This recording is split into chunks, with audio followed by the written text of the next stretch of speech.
Okay, so let's make a pickaxe like this. All right, should be like not too difficult to model, I think. If you had some other thing, some other tool, like an axe or something like that that you wanted to do, you could do something slightly different from this. If it's better than mine, if it's worse than mine, then just do this one. But you can follow along here and build the same thing, I think. So I'm going to start out with a cylinder that's got 1, 2, 3, 4, 6 sides. Okay, so I'm just going to go, let's see, just looking at make this the top, this the front, this left.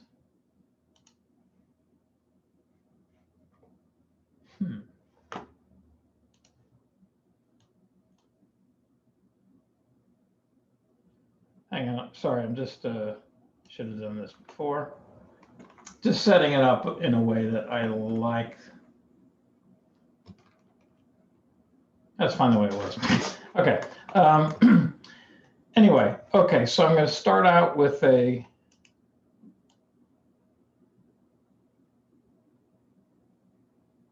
yeah, I see why I was thinking that. Okay, anyway, sorry, doesn't matter. I'm because you guys are starting from scratch here. So I'm going to make a cylinder, right? And I'm just so I can match this one, I'm going to put it right next to it, of course. And the cylinder should have 2 height segments and 6 sides.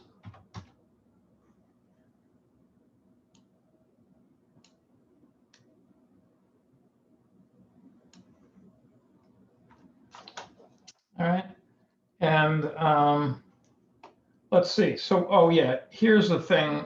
Normally when we're modeling, we don't rotate the stuff, but in this case, we want to rotate it to get it to the right angle, because we want the things to extrude out of the opposing sides, right? Like when we extrude out the flat end here and the pointy end, we don't want to do that diagonally, right?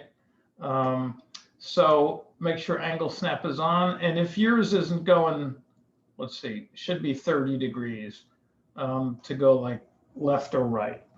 Okay, if that makes sense. Hopefully it does.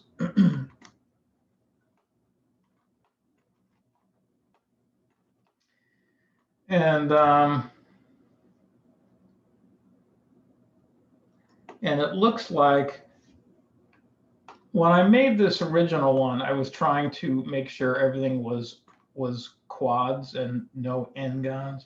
First of all, let's scale this horizontally, see, so it looks like that. So I'm getting right on that head of that and squashing it in a little bit. So it looks about right.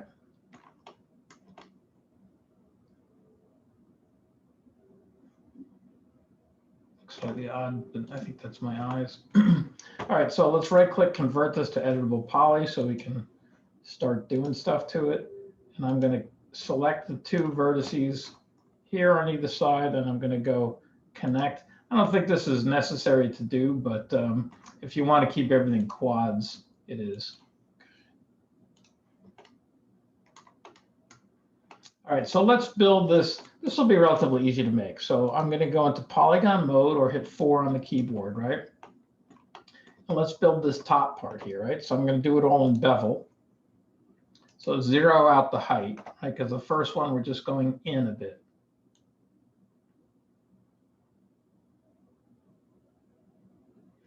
Now, I didn't give you guys an exact, I mean, maybe you could have watched when I created the original cylinder, but it doesn't really matter that if yours is a different size from mine, these numbers will be different, but I'm really just eyeballing everything anyway. So okay, so there it is going in, and you can see it goes down and in and then up and in. So this is wood, right? And this is the metal part that the wood goes through. And so I'm going to hit the plus, and this one I'm going to go down on the height. and make it a lesser, greater amount. So it's not so much. Okay, and then a plus, and this one, the height is going to go up. So that's just a little bit of the wood sticking through. Something like that. Now we got the same thing on the bottom. Actually, this is a subtle detail that nobody would ever see, but I actually have it going in and then in a little bit more here to make it look like the wood's going in there. I don't know if that's worth doing, but at any rate, so I'm clicking on the bottom here. And I'm going to go bevel.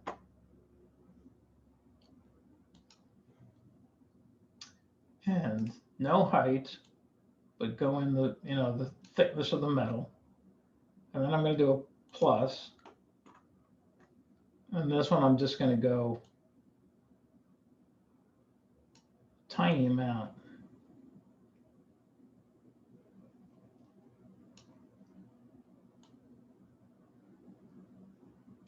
While I spaz out.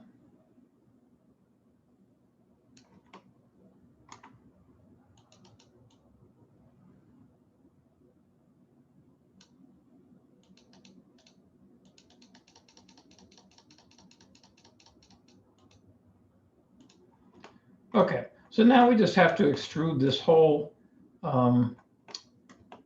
wooden handle out here.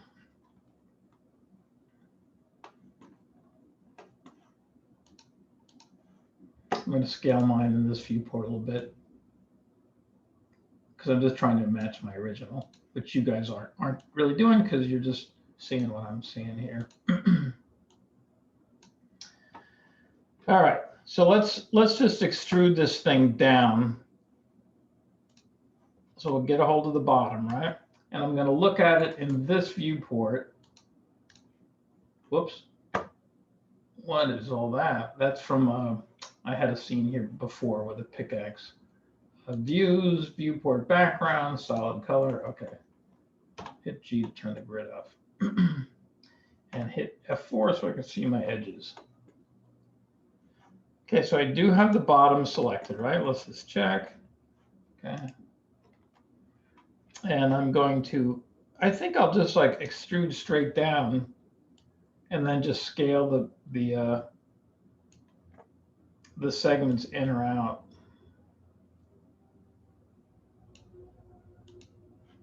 Okay. And I'm going to select these guys. How many segments are there? 1, 2, 3. So I went into edge mode, right? Selected all the vertical edges. Excuse me, and I'm just going to say connect, 2, 3. Right.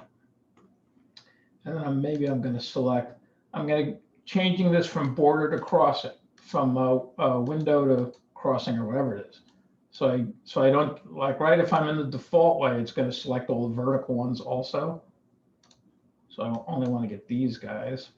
And I'm going to go into scale, and it's right in the middle, scale it down a hair, scale it down a hair, because I think it should get skinnier in the middle of the handle a little bit. I don't know.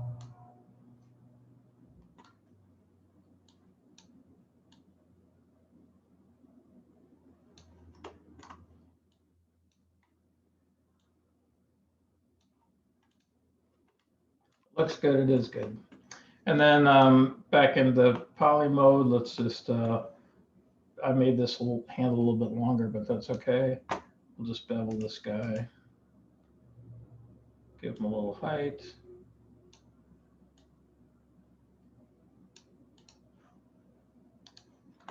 All right, so that's the body. And let's do the extrude this thing out here, okay?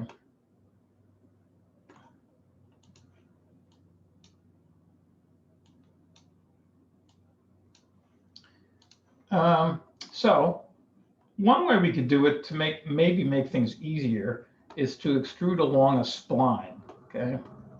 So I'm going to try, so I'm going into create and then over to the second part, splines and line, right? And we'll see how this works out. You could just you know, extrude and rotate and scale, but it'd be hard to get them all in order. So I'm going to click here. I'm just drawing a separate spline. I'm going to click and drag in the middle. Okay, the one difference between this and Illustrator is it doesn't show you the handles, the tangents as you're creating. And then I'm going to just click to go here. Okay, and then escape to get a drawing a line. I didn't drag the on either end. I dragged in the middle. I think that might work a little bit better. I'm going to move this one up somewhat. I don't think I drew it quite right. Okay. Anyway, now back here to make sure, and it's way out in front here from my positioning, but it doesn't matter there. So I'm going to go here, get a hold of the one I want to extrude out, which is that, right? And extrude along spline. All right. And we got a bunch of things to play with here, but the first thing we need to do is pick spline. So you click on pick spline and click on that guy. All right. That's a pretty good start, actually. So our choices are taper, curve, extrude along spline, align. Okay, one of them, it just means aligns it with the face or not. You may see it better or worse if you click on that. This clicks a new spline. This is the amount of taper. We want that. This is curvature to the tape, which we probably don't. And this is to rotate, which you probably don't need. So let's try taper amount. Now remember, you don't want it to self-intersect, right? But you want it to get pretty pointy.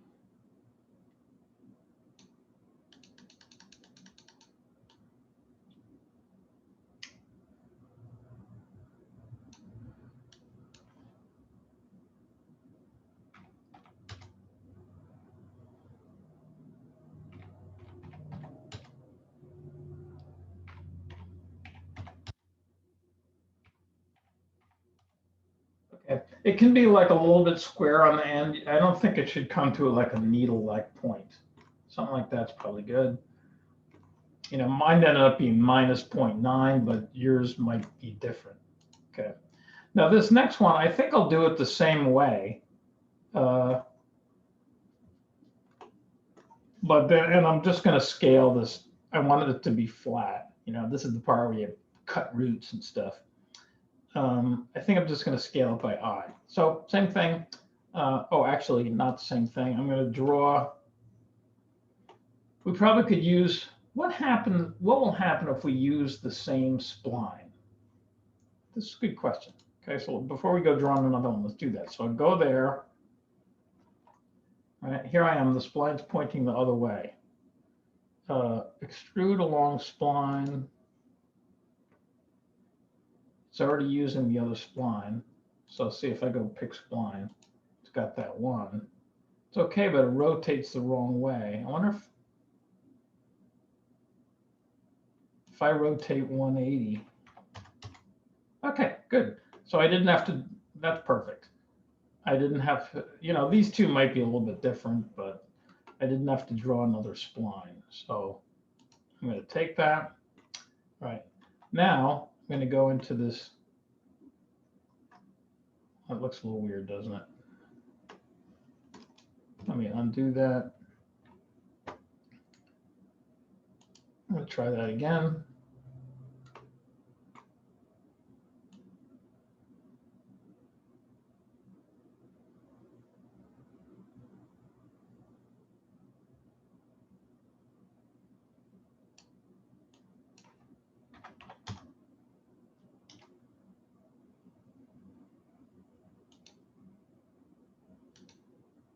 Very curious behavior. I believe we're experiencing a glitch. So I'm going to just draw a new spline.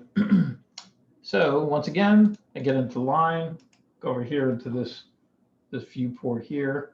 And it doesn't matter actually where you draw the line exactly, although I guess it was pointing the other direction. So I start with a click, drag in the middle, and then click there and right click. right? So I think it's, and I'm going to hit 1, right? If I want to edit this, I believe it's problematic to drag on the ends, right? Because you could make a curve, right, by dragging in the beginning and then dragging at the end, right, without the point in the middle. But I think this might react poorly to when you drag on the end. My 3D intuition tells me to not do that. I'm not actually sure if it's a problem. Okay, so where is it then?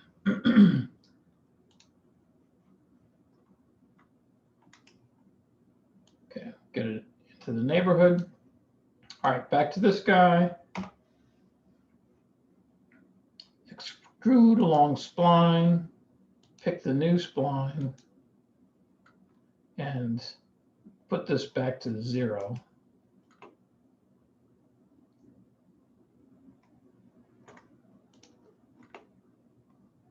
All right. And now I'm just going to go into vertex mode and look down on it from the top.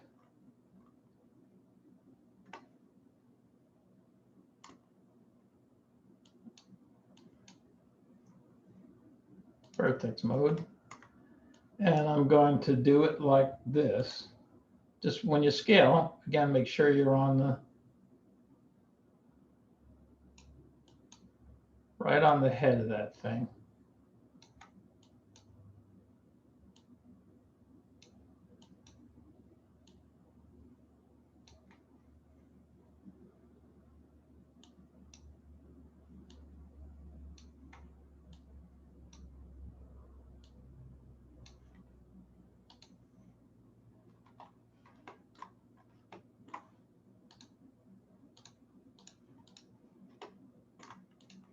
All right.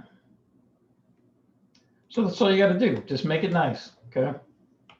And just make a, a rendering like maybe with the selected so we can see the edges like this. If you really want to show it off, just do a quick render or even a screen grab. You can always do this too to show off the